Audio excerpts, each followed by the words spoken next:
Bonjour Caroline. Bonjour Barbara. Et merci d'avoir accepté cette interview ici à Paris. Je sais que tu es lilloise, donc tu t'es déplacée pour moi. C'est ça. Ça me fait très plaisir. Alors Caroline, pour te présenter rapidement, tu es sociologue et chercheuse. Tu es aussi directrice de l'URPS. J'ai dû chercher ce que signifiait l'acronyme. Union régionale des professionnels de santé de Hauts-de-France. Et évidemment, tu es spécialiste de la santé des femmes. Et la raison pour laquelle je voulais absolument te parler, eh bien, c'est ce livre que tu as publié tout récemment. Alors, je vais le montrer à l'écran. La santé des femmes, qui a été publié aux éditions Mango, qui est tout récent, tout neuf, ton petit bébé du tout moment. Chaud, ouais, tout chaud sorti du four. Et la chose qui m'a intriguée, c'est sur le bandeau, il y a marqué un plaidoyer pour faire bouger les lignes.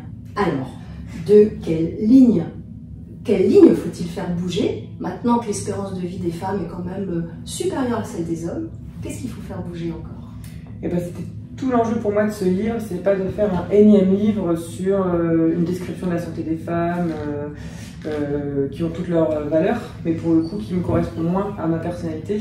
C'est-à-dire que l'idée c'était de pouvoir montrer en quoi les différences sont le fait non pas de la biologie mais de nos comportements à tous, et que sans jugement de valeur et sans culpabilisation, se dire que dès lors qu'on en prend conscience, on commence déjà à agir pour lutter contre les inégalités et donc pour que la santé des femmes s'améliore et celle des hommes aussi au passage d'ailleurs, puisque ça fait sens. Donc la santé des femmes n'est pas si bonne que ça, c'est ce que tu dis finalement en substance. C'est ça, c'est-à-dire qu'au moment de rédiger ce livre-là, même moi je me suis dit ok, est-ce que c'est pas un peu too much? Les femmes elles vivent plus vieilles, elles ont en moyenne 6 ans de plus, donc est-ce qu'on en fait pas un peu trop quoi? Est-ce qu'on c'est pas dans le courant féministe avec les hashtags c'est ça, de dire est-ce qu'on n'est pas juste mainstream, c'est à la mode quoi.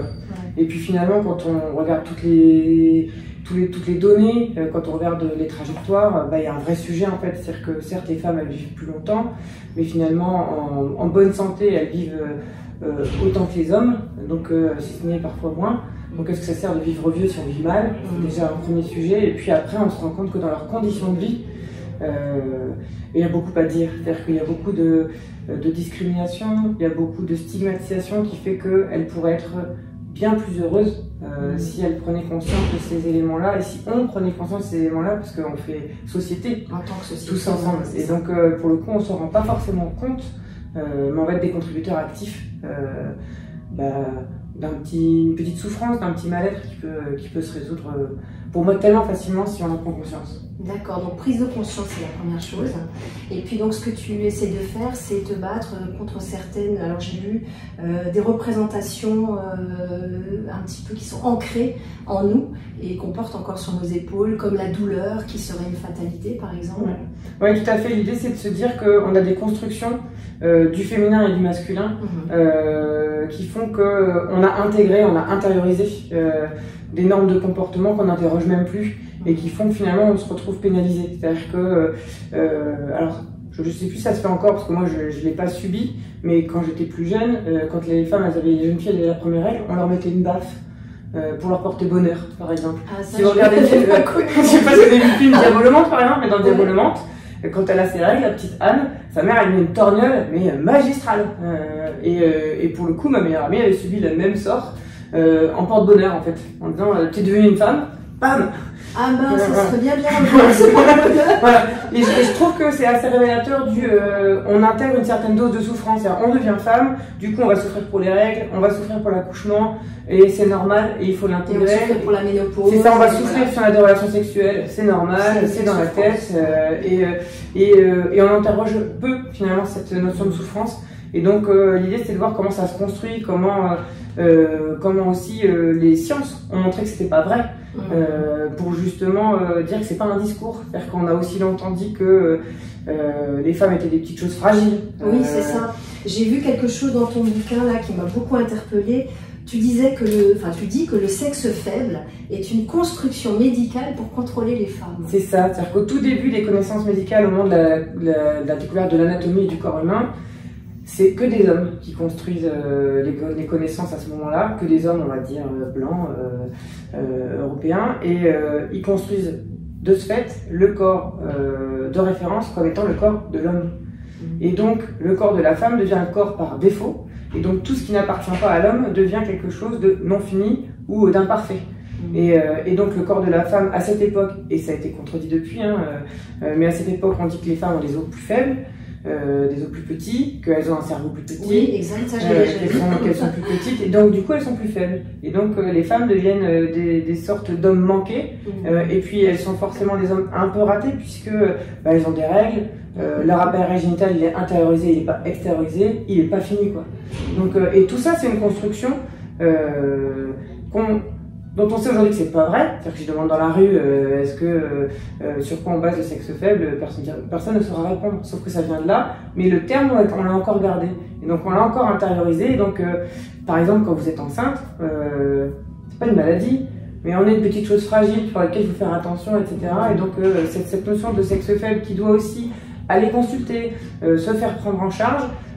En effet, les sociologues qui sont spécialisés, les historiens de ce cours-là, montrent bien que ça permet aussi d'assurer une domination sur le corps féminin. C'est-à-dire qu'en faisant ça, on vous dit, faut vous faire suivre médicalement tout le temps, c'est votre rapport au corps qu'on transforme, donc si vous n'y faites pas garde, c'est plus le vôtre. Et donc comment on se réapproprie son intégrité personnelle, et on fait le choix d'y aller, mais on a conscience qu'on fait le choix d'y aller. D'où aussi d'ailleurs les lois qui ne sont plus en vigueur chez nous en France, Dieu merci, mais aux États-Unis on a vu un recul sur les lois de l'avortement par exemple, qui prouve bien que la femme n'a pas encore la maîtrise totale de son corps. De toute façon, sur la notion du corps des femmes, il n'y a quand même que sur le corps des femmes qu'on se permet de donner son avis sans arrêt. C'est-à-dire que si vous écoutez les journalistes, les médias, on se permet de donner un avis vestimentaire, corporel, esthétique, sur lesquels on ne se paraît pas l'équivalent pour les hommes. Je ne me réjouirais pas d'entendre la même chose pour les hommes, mais en tout cas pour les femmes on s'autorise, et dans la vraie vie aussi. C'est-à-dire que dans la vie quotidienne, quand on parle par exemple de grossophobie, quand on regarde les études sur la stigmatisation des femmes qui sont en surpoids, en obésité, on va avoir jusqu'à 4 stigmatisations par jour. C'est-à-dire une femme à qui on va lui rappeler 4 fois qu'on trouve qu'elle est trop grosse. On ne trouvera pas l'équivalent chez les hommes. Ça ne veut pas dire que ça n'existe pas, mais on ne trouvera pas dans les proportions égales la même chose. Il y a quelqu'un, on va dire, vous mangez encore ça, pas étonnant que vous soyez comme ça. Ou vous avez pensé à la chirurgie bariatrique. Oui, les petites remarques. Ces petites remarques qui sont insidieuses et qui font que ça met en souffrance la personne, parce qu'il y a un jugement de valeur implicite qui fait que ces dames, on ne connaît pas leur trajectoire. Personne n'est gros par plaisir, entre guillemets, ou c'est méconnaître la situation des Et puis c'est compliqué, les mécanismes de la prise de poids ou de la perte de poids sont très complexes, donc c'est simplifier les choses que de le dire de cette façon-là. Et on ne le fait pas pour les hommes, ou en tout cas moins. Et surtout ça. Alors qu'est-ce qu'on peut faire, nous les femmes, concrètement, pour que ça change? Nous les femmes et les hommes aussi qui nous écoutent et qui ont envie d'être dans cette mouvance aussi. Et on peut déjà déculpabiliser, c'est-à-dire se dire que cette image de la femme parfaite n'existe pas, que c'est un mythe, que par exemple on a le droit d'avoir des rondeurs parce que c'est le caractère féminin secondaire. C'est-à-dire que je bataille un peu pour faire reconnaître le fait qu'avoir de la cellulite c'est normal, que pour le coup avoir du surpoids sur le ventre, c'est dangereux pour la santé. Ça vous donne des risques pour vos organes internes, d'infarctus, etc. Par contre, avoir du poids sur le cul, pardon, mais on s'en fiche complètement. D'un point de vue santé, c'est complètement inutile et en plus, c'est même utile. C'est fait pour la maman quand on est enceinte, pour avoir des réserves, pour pouvoir puiser dedans. Donc c'est tout à fait logique. Et donc une jeune fille qui au moment de sa puberté commence à avoir des formes, commence à avoir des rondeurs et commence à avoir ce qu'on appelle une culotte de cheval, il y a déjà quel terme, c'est normal en fait. Et donc commencer déjà à accepter l'image de ce qu'on est sans jugement, c'est déjà beaucoup. Et ça veut dire que c'est en société qu'on doit le faire. C'est-à-dire qu'il faut pouvoir accepter ça et pas se dire la norme c'est la minceur. Donc ça c'est sur la partie déjà image corporelle. Et on voit qu'il existe déjà les nouveaux hashtags on veut du vrai par exemple sur Instagram qui sont très suivis, où les personnes et beaucoup de femmes justement vont montrer ce qu'on appelle des déformités mais qui ne sont que culturelles finalement, un peu de cellulite ici, un peu de gras là, un petit peu de ventre, des cheveux grisonnants, etc. quoi. Donc après, on sent qu'il y a un mouvement. Il y a un mouvement et j'ai toujours peur qu'après le mouvement vienne du marketing. Parce qu'en fait au final c'est toujours pour vendre quelque chose et finalement on va avoir, je sais, le terme est très mal choisi, mais on va avoir une belle de sa catégorie quand même. C'est-à-dire qu'on va quand même aller nous chercher une belle personne âgée, une belle avec de la cellulite, une belle... Enfin, on va quand même toujours aller chercher une dimension esthétique qui est associée et qui fait qu'il y aura une petite injonction à faire ça ou... j'étais un peu terrorisée d'entendre qu'il y avait un engouement pour les applications numériques pour gérer son cycle, qui au départ il y a une bonne chose en soi, c'est de dire connaissons son cycle et puis peut-être parfois on peut avoir des fatigues associées ou des douleurs qui sont associées, on peut les... ça permet de mieux se comprendre. Tant mieux. Voilà. Sauf que l'excès inverse, c'est aussi de dire je planifie des activités en fonction de mon cycle et donc comment je suis toujours plus performante. Et donc dire il faut s'autoriser à être ce qu'on est aussi, c'est-à-dire que la perfection, c'est toujours cette recherche de performative qui est inquiétante en fait, qui fait que c'est de telles souffrances, de telles souffrances potentielles qu'il faut se méfier d'en faire un pavé de bonnes intentions. Et typiquement sur cette application-là, c'était, je suis pas sûre qu'utiliser systématiquement, on pouvait créer aussi la prophétie autorisatrice, de dire ah bah je suis dans ce cycle-là, du coup je ne peux pas m'autoriser à faire ça. Bah, peut-être pas du tout, peut-être que vous pouvez autoriser parce qu'en fait on est toutes différentes et qu'en fonction on réagira pas pareil en fait. Ouais, tout à fait. Est-ce qu'on peut mesurer cette souffrance des femmes? Est-ce que vous en tant que sociologue ou chercheuse, vous l'avez mesuré, vous êtes en train de le faire? Bah, le problème c'est de quoi on parle quand on parle de souffrance. C'est ça, c'est très subjectif. Parce que ça va être comment elle se traduit. Alors on sait que dans les chiffres, les femmes sont plus diagnostiquées en état de dépression, mais en même temps c'est parce qu'on sait que les hommes sont moins diagnostiqués parce qu'on ne repère pas leurs symptômes, donc les chiffres sont un peu faussés.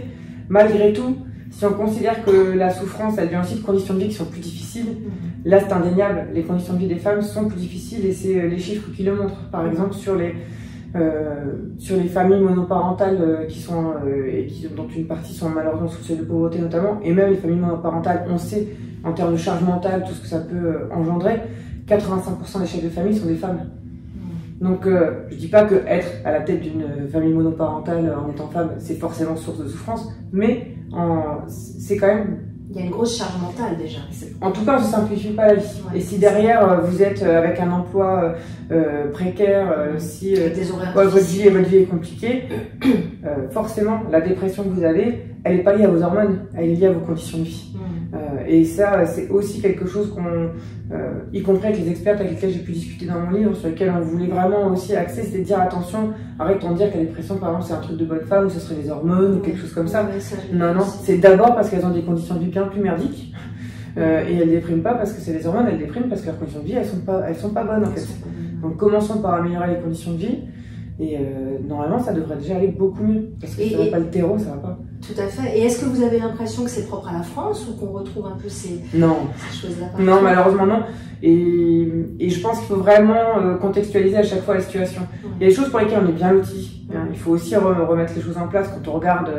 Alors c'est l'actualité, c'est pas une caricature, c'est l'actualité, mais si vous regardez les familles iraniennes, on va quand même pas comparer la situation qu'on vit en France à la situation de ces femmes qui sont en lutte pour exister tout court. Donc il faut relativiser.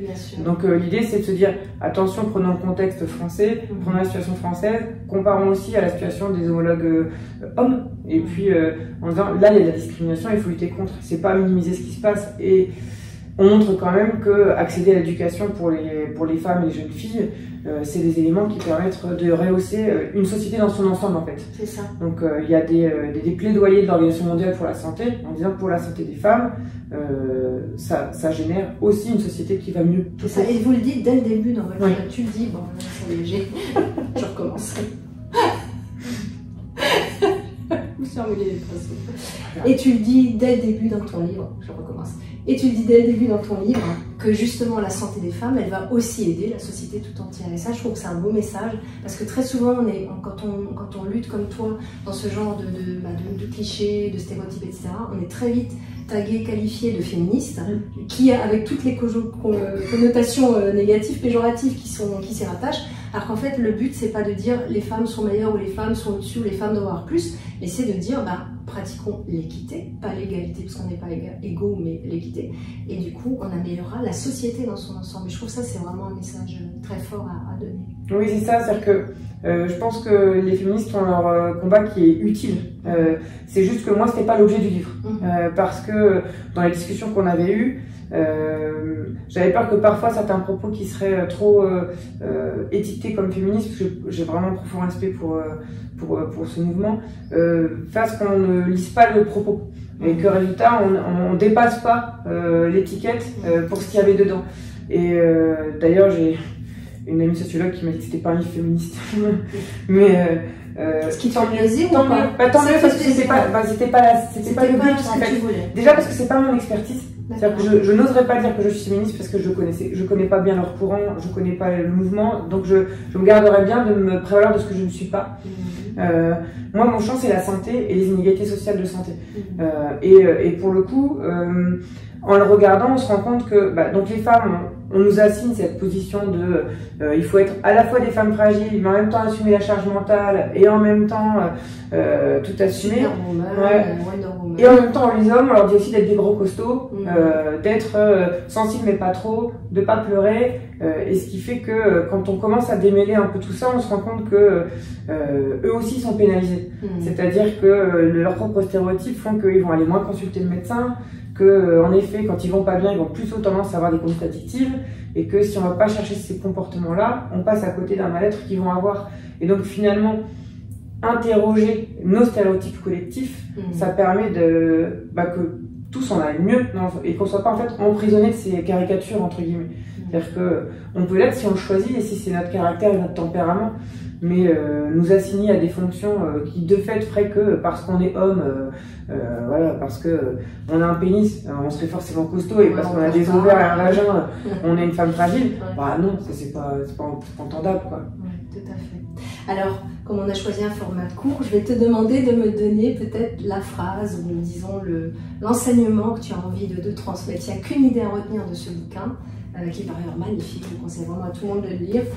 Qu'est-ce que tu dirais aux personnes qui nous regardent? Eh ben, je peux même la regarder, de se faire confiance, de libérer la parole et d'un point de vue santé, de ne pas hésiter à aller chercher des professionnels de santé parce que pour le coup, on a souvent vécu des mauvaises expériences et par des mauvaises expériences fait que on renonce à des soins et au final on se pénalise soi-même.